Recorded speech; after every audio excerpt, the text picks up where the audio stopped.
How are you guys doing today? Good. Like the dramatic entrance from side stage? Yeah. All right, cool. I'm very honored and amazed and astounded that I get to do events like this. I've been on, over the last 10 years, on 5 continents doing drum clinics. And it's just something I love to do. I love the art form. I love to share it. It's rewarding to help others get better at what they do and whatnot. So I have a lot of stuff and time flies by. So I am going to jump in pretty quick. Now, just so you guys can see me play a little bit to start out with, I'm going to improvise and just mess around, and you can see some of the hands and some of the mechanics. So we'll see what happens.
Cool, thank you all. I don't normally play snare drum, but when I do, came up with nothing. So, all right, so I want to jump right into the topic for today, which is essentially, the title is 12 rudiments equal 12 hand motions equal complete hand technique. Now, I've been teaching a long time and I've figured out kind of a lot of methods to help people get where they want to go faster. And so a lot of today is going to be about how I think we can more effectively teach and prepare people. And we're also going to look at the PAS 40 rudiments and kind of the status of those, and we'll see where we go.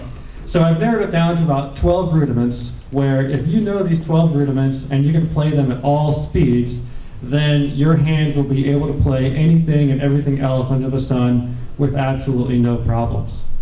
The disclaimer I start out my clinics with, there are a couple parts. One is we're going to talk a lot about techniques, and your goal is to master these techniques through massive amounts of repetitions, perfect repetitions, such that your spinal cord is trained with the muscle memory, so you never ever need to think about anything while you play, and you can have fun making music. Okay, that's part one. Part two is technically they all are tools for different jobs. A lot of people are like, oh, this is the way to go, or that's the way to go. Well, it's incomplete. You really need the whole set of tools in order to have all the options available to you. So, I play a little bit of traditional grip, well enough to teach it and fake it. I play German, French, American, somewhere in between, first finger fulcrum, second finger fulcrum, free stroke, wrist turn, molar, all of it works. It all has its place. So just be wary of, oh, this is the way to go right here. And that's like, ooh. So they all have their purpose. All right, so jumping right in. Rudiment number one that everybody needs to know is the single stroke roll. Starts out very simple. So there you go. Step one that I teach every student, and I have touring drum set players, DCI, top dogs, I have, Jimmy, 8th grade, I got all levels. I take them all through the same program. Step one is just the individual free stroke. So the method books generally show us this on day one, and the problem is if we stop the stick down, we can play 750,000 different degrees of tightness, right? So to truly let the stick rebound and flow, the free stroke is the answer. And if you practice this with the free stroke, any rudiment or pattern with one stick height, if you do it with free strokes, watching the stick rebound all the way up, proving that your hands are totally loose and you have enough velocity on the stroke that it will come all the way up, you'll progress about 70 times faster than the person next to you. Okay, I've seen it, it works. All right, so simple enough, your 8 on a hand kind of exercise.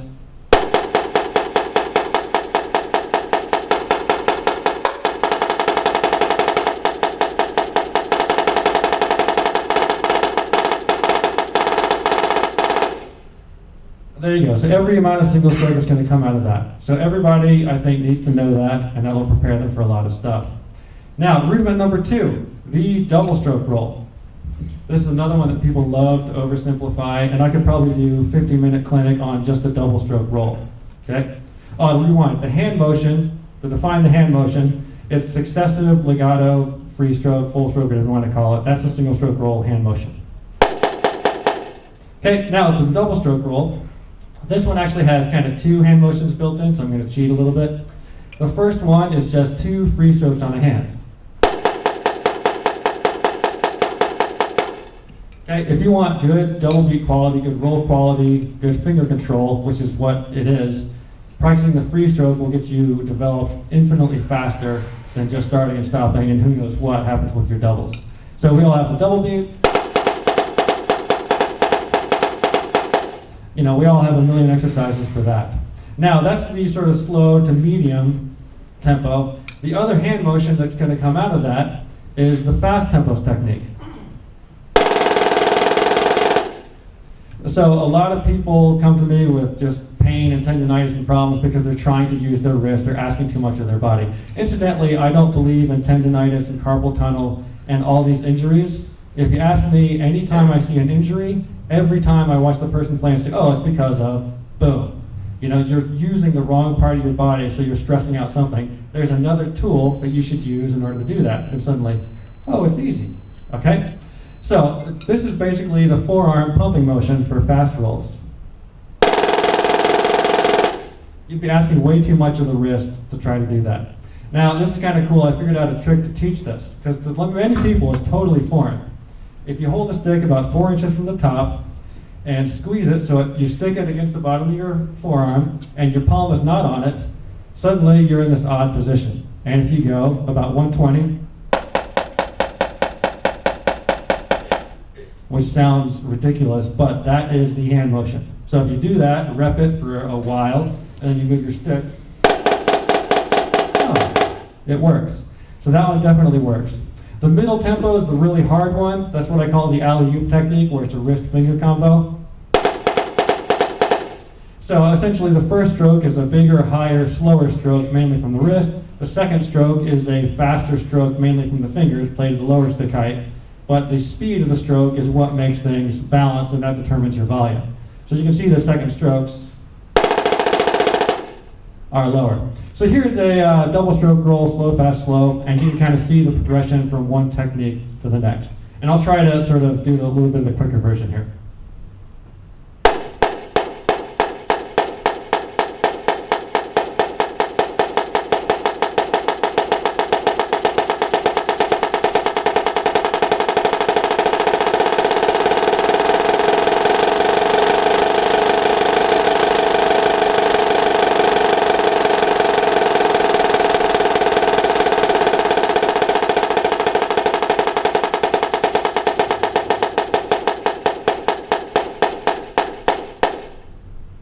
So when I'm going fast, I am doing some work, but it's up here.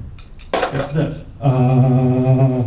right? Because you have to use some muscles up here in order to pump those forearms. But the hands are all nice and chill, so your hands don't hurt. Okay?